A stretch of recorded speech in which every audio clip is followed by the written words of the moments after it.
트럼프가 이란을 공격했다가 세계적 경제 위기를 불렀다. 이란은 부모와 부인과 아들을 이스라엘 폭격에 이른 하메네이 아들을 최고 지도자로 뽑았다. 결사항전태세이다. 이란은 호르무즈 완전 봉쇄라는 카드를 갖고 있다. 자존심 강한 이란 사람들은 분열하지 않고 뭉친다. 레짐 체인지, 운운하던 트럼프의 계산은 또 틀렸다. 위대한 이란 문명을 역사가 짧은 베네수엘라 정도로 얕잡아 보았다가 수렁에 빠졌다. 이란은 이런 나라이다. 이란이란 나라는 한국 사람들한테는 이 가깝고도 먼 나라입니다. 가깝다는 것은 뭐냐면 서울에서 가장 번화가가 테헤란으로입니다. 이름이 테헤란으로.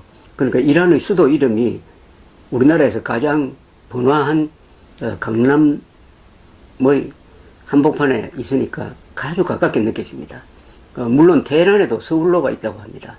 이 호메이니가 집권한 1979년 이전에 팔레비라는 왕이 있었습니다. 그때 왕국이었습니다. 그때 서로 한국과 이란의 교류를 기념하기 위해서 그렇게 이름을 서로 바꿔서 붙이자 이렇게 됐다고 합니다. 근데 서울로는 테헤란에서 좀 후진돼 있다고 그래요. 저는 테헤란로가 너무 길다고 생각하는데 그 중간에서 끊어가지고 반은 테헤란로로 하고 나머지 반은 이승만로나 트루만로로 하는 게 어떻겠느냐 하는 그런 생각을 가지고 있습니다. 오늘 이란 이야기를 하는 것은 테헤란이라는 이름을 통해서 가깝게 느껴지는 이란이지만 또 굉장히 멀리 느껴지기도 합니다. 첫째, 이란이 북한과 가깝습니다. 미사일, 북한으로부터 미사일 기술을 개발해가지고 이란이 미사일 전력을 발전시키고 또 북한의 핵 개발을 이란이 지원하고 거기서 얻은 기술을 이란이 다시 가져가는 것이 아니냐 하는 이 의심이 듭니다. 동시에 이란과 북한은 일종의 혈맹 관계입니다. 1980년대에 한 9년 동안 이란-이라크 전쟁이라는 게 있었습니다. 상방간에 한 100만 이상이 죽은 참혹한 전쟁이었습니다. 이때 이란은 거의 고립되어 있었습니다. 이란의 무기는 미제 무기가 많았는데 미국 대사관을 점거를 하고 인질 사태를 만들고 하다 보니까 이란 미국이 외교 관계가 단절되고 완전히 적대 관계로 되니까 이란의 무기가 고철이 되어 버렸습니다. 이때 이란의 무기를 판 나라가 반쪽이 북한이었습니다. 한 30억 달러어치를 팔았다고 합니다. 80년대에. 그러니까 무기만 판 게 아니라 북한 군인들을 보내서 세계로부터 고립된 이란 군인들을 훈련시켜 주기도 했습니다. 이렇게 됨으로써 이란, 북한은 혈맹 관계가 됐습니다. 물론 경제적으로는 지금 이란이 한국과 훨씬 더 밀접하죠. 그러나 안보 문제에 관련하는 이란, 북한은 상당한 깊은 관계가 있으니까 우리로서는 좀 기분이 나쁘죠. 그 다음에 이란을 어떤 시각으로 보느냐 하면은 자연히 우리가 접하는 주로 미국 언론, 서양 언론을 통해서 봅니다. 또는 기독교적 시각으로 이란을 봅니다. 이렇게 보면은 1979년에 호메이니가 이슬람 혁명을 일으켜서 종교국가를 만들었습니다. 지금 이란은 신정국가라고 볼 수 있습니다. 이슬람 공화국입니다. 이슬람 공화국. 공화국은 공화국인데 이슬람 국교를 이슬람으로 한 공화국이에요. 그러니까 호메인이라는 종교 지도자가 권력을 장악하고 권력을 통제했고 그 뒤를 이어받은 하메인이라는 사람이 또 동시에 그런 일을 하고 있습니다. 아야톨라라고 그러죠. 종교 지도자. 그러니까 종교와 정치를 지배합니다. 이게 이슬람의 전통적인 지배 방식인데 이슬람권에서는 케말 파샤가 터키 공화국을 만들면서 종교와 정치를 분리시켰습니다. 이게 이슬람권의 최초의 근대화 계획입니다. 그런데 호메이니에 의해서 거꾸로 돌아가서 지금 이란은 종교 지도자들이 절대 권력을 가진 종교와 정치를 지배하는 정치, 군대, 외교를 다 지배하는 그런 종교국가로 돌아가니까 한국인으로서는 뭔가 좀 멀리 느껴지는 나라고 때로는 부정적으로 느껴지는데 요새 이란에 여행을 하고 돌아오는 사람들이 오면 한결같이 이란에 대한 칭찬을 많이 합니다. 아니 가보니까 젊은 사람들이 그렇게 친미적일 수가 없더라. 친절하더라. 문화유산이 그렇게 많은 줄 몰랐다. 시스템이 잘 돼 있더라. 안전하더라. 이렇게 놀라는 것을 자주 봅니다. 이건 또 이란의 새로운 면이죠. 아니 이게 바로 이란의 진짜 얼굴이라고 볼 수가 있습니다. 우리가 인도에 가면 항상 가는 데가 뉴델리 바로 옆에 있는 타지마할을 구경합니다. 17세기에 지은 무덤이죠. 무갈 제국의 황제가 일찍 죽은 부인을 추모하기 위해서 만든 세계에서 가장 화려한 무덤입니다. 세계에서 가장 사진빨이 좋은 무덤이죠. 완벽한 대칭형으로 되어 있습니다. 그냥 보석과 같습니다. 그 거대한 건물이. 그걸 보고 감탄을 하는데 그 건물을 지은 권력은 무갈 제국이지만은 무갈이라는 이름 자체가 이란으로 몽골이라는 뜻입니다. 그때 무갈 제국에서 봉사했던 이 테크노크라트 공무원이라든지 기술자들은 이란 계통이 많았습니다. 물론 타지마할도 이란식 건축, 페르시아식 건축이죠. 이란 하면 페르시아와 동료로 쓰입니다. 이란의 한 지방을 퍼스라고 부르는데 그게 이제 이란을 지칭하는 말로 내가 이란, 페르시아 뭐 같은 개념인데 이란이라는 말의 뜻은 아리안족의 나라라는 뜻입니다. 아리안족. 아리안 하면은 그게 이것이죠. 그건 나치와 연관됩니다. 히틀러가 아리안족의 우수성을 강조하면서 유대인의 열등성을 핍박하기 위해서 유대인 말살의 한 근거로 삼은 게 아리안족 우수성입니다. 아리안, 그러니까 이란 민족이 게르만족의 원형이라는 뜻이죠. 이란에 살던 사람들이 저쪽으로 유럽으로 들어가서 그게 게르만족이 되었고 그 게르만족에서 가장 순수한 게르만족 피가 바로 독일, 바이킹 이런 사람들이니까 이런 사람들이 세계 지배민족이 되어야 된다는 게 히틀러의 인종 우월주의였습니다. 그 아리안과 이란이 같은 말입니다. 자, 그러면은 이란이 왜 이렇게 한국 사람들한테 좀 부정적으로 보이느냐? 그것은 미국적 시각에서 본다, 또 기독교적 시각에서 보는 거. 그러면 지금 이란과 이슬람과의 관계는 어떻게 되느냐? 페르시아, 알렉산더 대왕이 그때 멸망시킨 게 이제 페르시아 제국인데, 그때만 해도 이슬람하고는 관계 없죠. 이슬람은 7세기에 사우디아라비아에서 일어난 사막 종교였습니다만, 이 이슬람과 이란이 만난 것이 세계사를 크게 변화시켰습니다. 이 이슬람이란 종교는 사막에서 일어난 종교입니다. 물론 유대교, 기독교도 사막에서 3대 종교가 일어났습니다. 이 이슬람이 7세기에 사우디아라비아에서 예언자 모하메드에 의해서 일어나면서 주로 낙타, 말, 기병 전력과 결합이 되면서 이 종교와 군사력이 결합되면 무서운 폭발력을 나타냅니다. 종교도 힘이 셀 뿐만 아니라 그게 군사력을 뒷받침하고 있기 때문에 적이 없어요. 그래서 한 손에 칼, 한 손에 코란을 들고 세계 정복에 나섰다 그럴까. 하여튼 전도에 나섰습니다. 그래서 단시간에 한 200년 사이에 이 아랍 세력의 대폭발이 일어났습니다. 사우디아라비아에서. 우선 사우디아라비아에서 일어나가 시리아를 점령하고 다마스쿠스를 수도로 만들어가지고 그걸 움마야드 칼리프라고 합니다만은 그 다음에는 중앙아시아로 쳐들어와가지고 그때는 당나라 시절입니다. 8세기 초에 우리 고구려 출신 고선지가 지휘하는 당나라 군대하고 지금 우즈베키스탄에 있는 탈라스란 강에서 격돌을 해가지고 그때 아랍 군대가 이깁니다. 그때는 아바시드 왕조의 군대가 이겨요. 그 정도로 이제 중국 쪽에 가까이 온 거죠. 그 다음에 어떻게 됩니까? 아프리카로 진출해가 아프리카 북안을 다 이슬람으로 만들고 모로코, 튜니시아, 이집트, 지금 리비아, 그 다음에 지브랄타르 해협을 건너가지고 스페인에 상륙해가지고 8세기 말에 스페인 전역을 이슬람화 시켜버립니다. 피레네 산맥까지. 그래서 그 뒤 한 800년 동안 스페인이 이슬람 지배를 받습니다.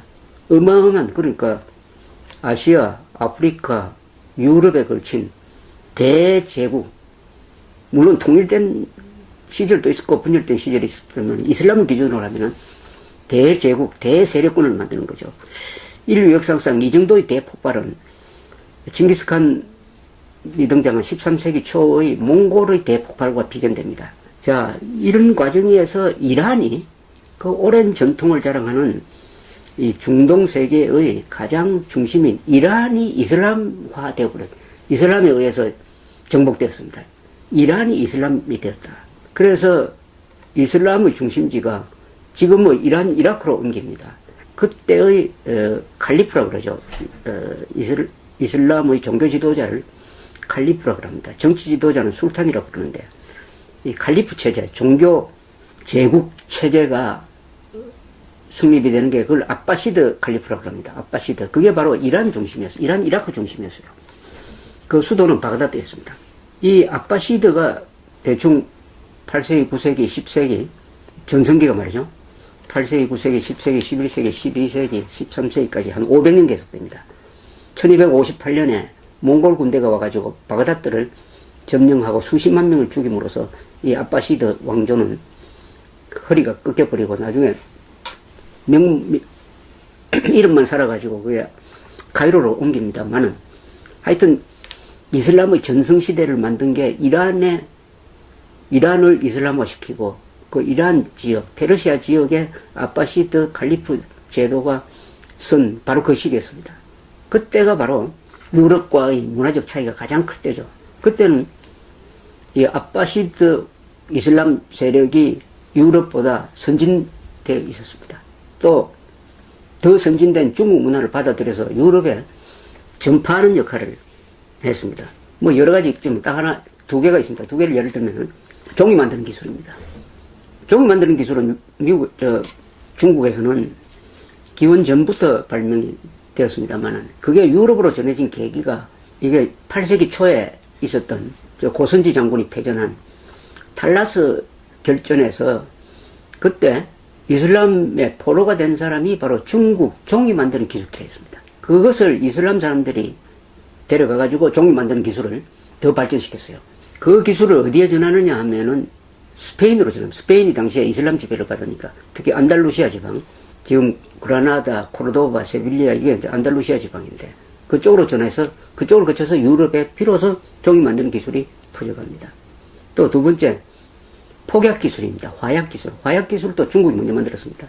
그것이 이슬람을 통해서 유럽에 퍼지게 되는 거죠.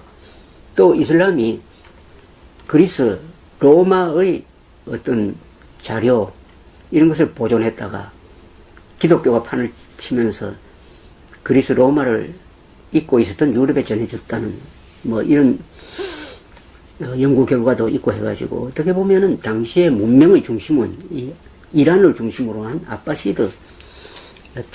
그런데 이란 사람들은 문화적 전통이 강하니까 다른 이슬람화된 다른 아랍 국가와 다른 모습을 보였습니다. 우선 이란에 대해서 우리가 오해를 하는데 이란을 아랍으로 알고 있는 사람이 많습니다. 이란은 아랍이 아닙니다. 이란은 이란입니다.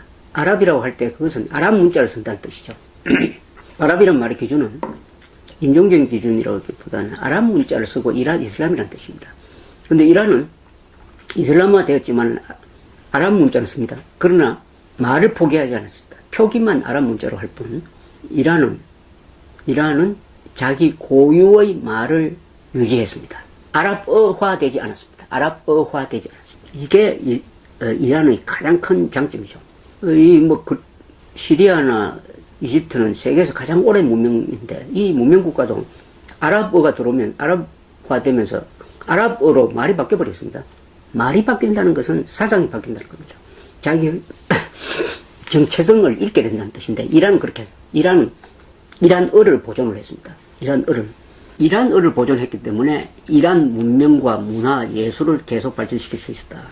이렇게 정체성을 유지할 수 있었다. 어떻게 보면은 이슬람이 이란화했는데 어떻게 보면 이란이 이슬람을 이란화한 느낌이 듭니다. 이슬람이 이란을 점령함으로써 이란의 찬란한 역사, 전통, 예술, 건축기술, 과학과 만남으로써 이슬람이란 종교가 사막 종교가 그 메마른 사막 종교가 풍성하게 됐습니다. 드디어 세계 종교가 됐습니다. 종교는 교리로서만 전파할 수 없는 것입니다. 그것을 뒷받침하는 문화예술이 있어야 됩니다. 우리가 유럽에 가보면 가톨릭에 대해서 감탄하는 게 그 화려한 성당, 조각, 예술품이다. 종교에서 나온 거 아닙니까? 성당에서 나온 거 아닙니까? 음악까지도. 또 그와 같은 역할을 이란이 한 겁니다. 이란이. 그래서 이슬람이 지금과 같은 세계적 종교가 되었다. 그래서 이란이라는 나라를 이해하려면은 그 위대한 역사를 알아야 됩니다. 이란은 어떻게 보면은 중동에서의 중국입니다. 중동에서의 중국. 이란이 가지고 있는 문화가 이란 사람을 통해서 그 주변 국가에 많이 전해졌습니다. 중국을 통해서 한국, 일본에 유교가 전해지고 불교가 전해지고 한자가 전해진 것과 같은 거죠. 어떤 문화의 저수지였습니다. 이 징기스칸의 서쪽 원정으로부터 가장 큰 타격을 받은 나라가 이란입니다. 이란. 특히 1258년에 바그다드가 함락되면서 아바시드 왕조가 꺾여버린 그 시점을 통해서 이란이 아주 막 사람도 많이 죽고 했는데 시대가 지나니까 어떻게 되느냐. 쿠빌라이, 원나라의 쿠빌라이 시절에는 거기 테크노크라스는 이란 사람들이 많았습니다. 이란 사람들이 똑똑하니까 이란 사람들을 쓰게 된 거예요. 마르코 폴로의 동방제 문록에 그런 사실이 잘 적혀 있습니다. 그리고 무갈 제국, 그것도 징기스칸의 후손을 자칭하는 이 몽골 투르크 출신 지배민족이 16세기, 17세기에 바로 이 인도를 만든 당시에 세계 최대의 제국이죠. 거기서도 이 테크노크랏 중견 간부들은 이란 사람들이었습니다. 이 페르시아 사람들이었어요. 자, 그러면 이란이라는 나라는 세계 역사에서 어떤 역할을 했느냐 하면은 이란은 세계 제국을 한 6개 만들었습니다. 6개. 이란이라는 데서 우선 이란이라는 데는 아주 큽니다. 이란 고원지대라고 그러죠. 테헤란이 상당히 그 높은 데 있습니다. 면적이 약 한반도의 한 8배쯤 됩니다. 8배쯤. 80만 평킬로미터. 인구는 8천만. GDP 기준으로는 그러니까 구매력 기준의 GDP로는 세계에서 18번째 되는 나라입니다. 이 나라가 오랜 수천 년에 걸친 역사 속에서 만들어낸 세계 제국입니다. 세계적 제국이 6개입니다. 서기 7세기에 만들어졌던 메디안 제국, 그리고 서기 6세기 아케메니드, 이걸 보통 우리가 페르시아 제국이라고 합니다. 다리우스, 사이러스 대제가 나왔던. 그 다음에 그 제국이 서기전 4세기 알렉산더 대왕한테 망한 다음에 그 100년 뒤에 곧 그 자리에서 만들어진 게 파르티아 제국. 이 파르티아는 로마와 자주 싸웠습니다. 로마가 결코 정복하지 못한 것이 바로 파르티아 제국이었습니다.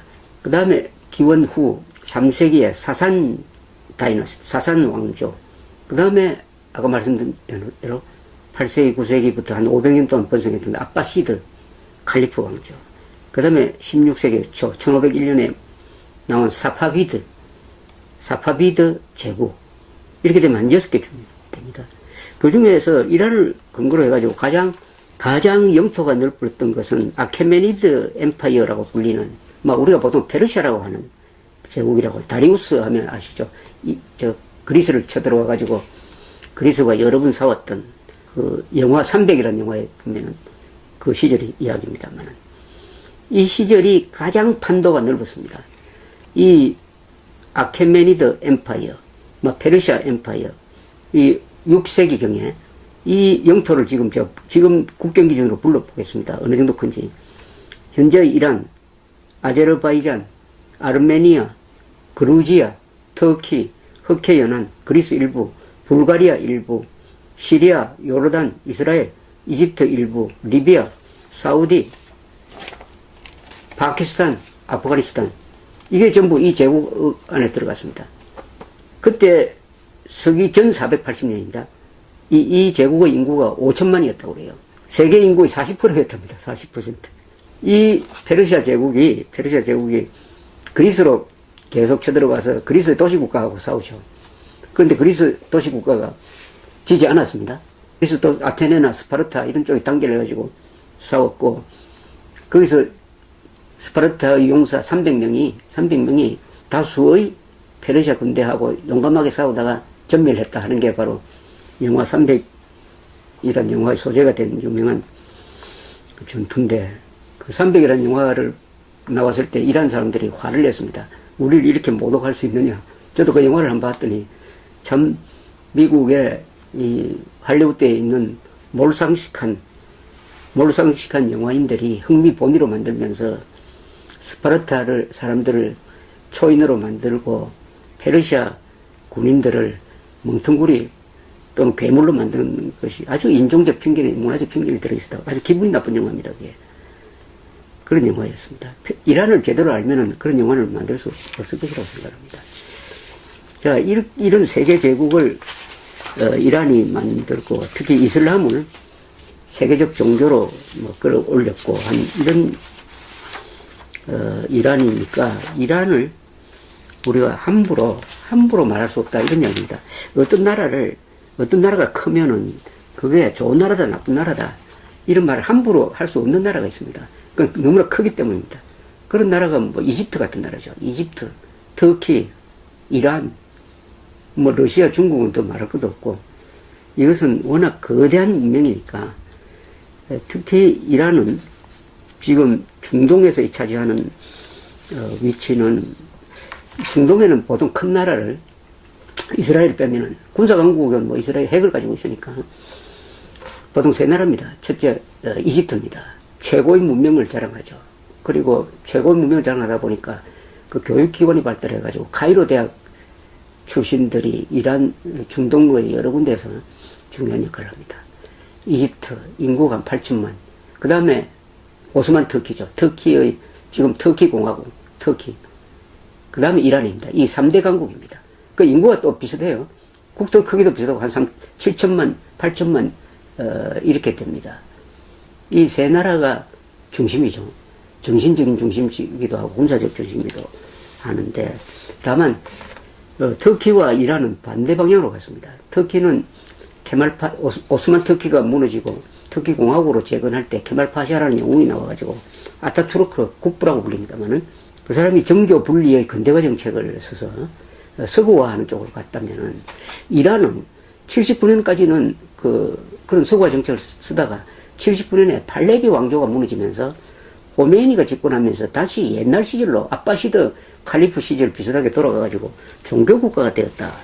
이런 점에서 가는 방향이 이제 다른데 요새 이란이 문제가 되는 것은 핵개발과 관련되었죠. 핵개발, 우라늄 농축 방식의 핵개발을 하고 있는데 지금 미국, 유럽이 그것을 막으려고 하다가 지금 협상이 이루어져가지고 서로 지금 일부 협상이 이루어졌습니다.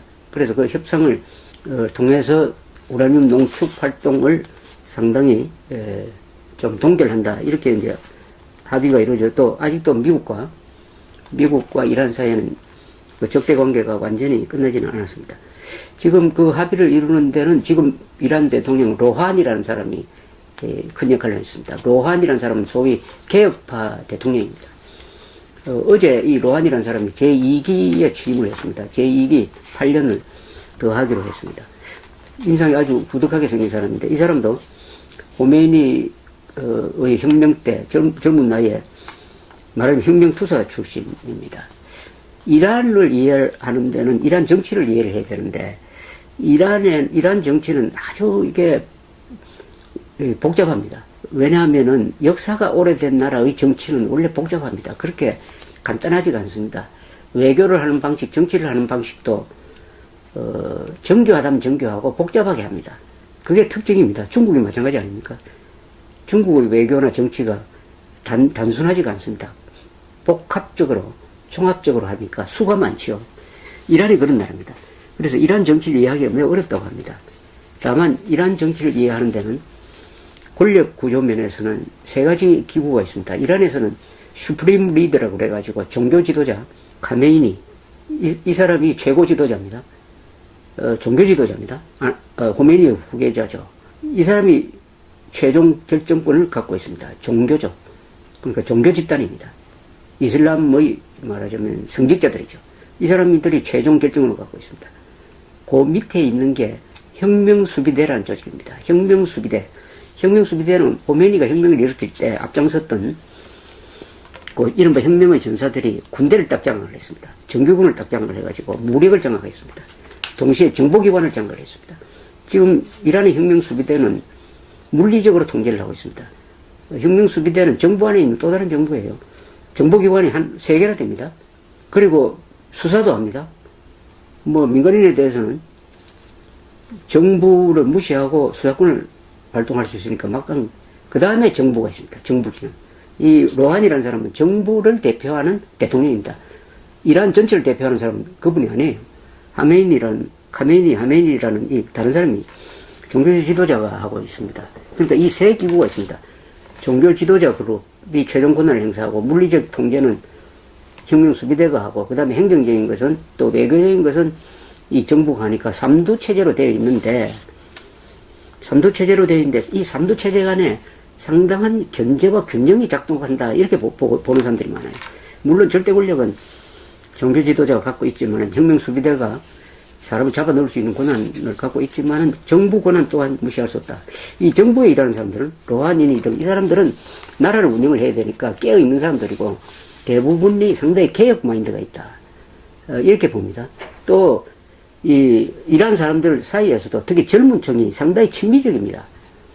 친미적이므로 이란이 앞으로 장기적으로 어떻게 갈 거냐, 과연 이 종교적 독재를 계속 유지해 갈 수 있느냐 없느냐에 대해서 이 쟁점이 많아요.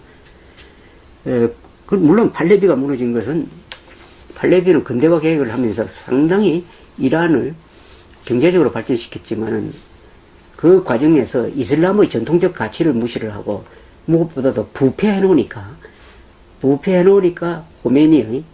호메니의 원리주의적 이슬람적 원리주의적 선동에 무너져 내렸던 것입니다.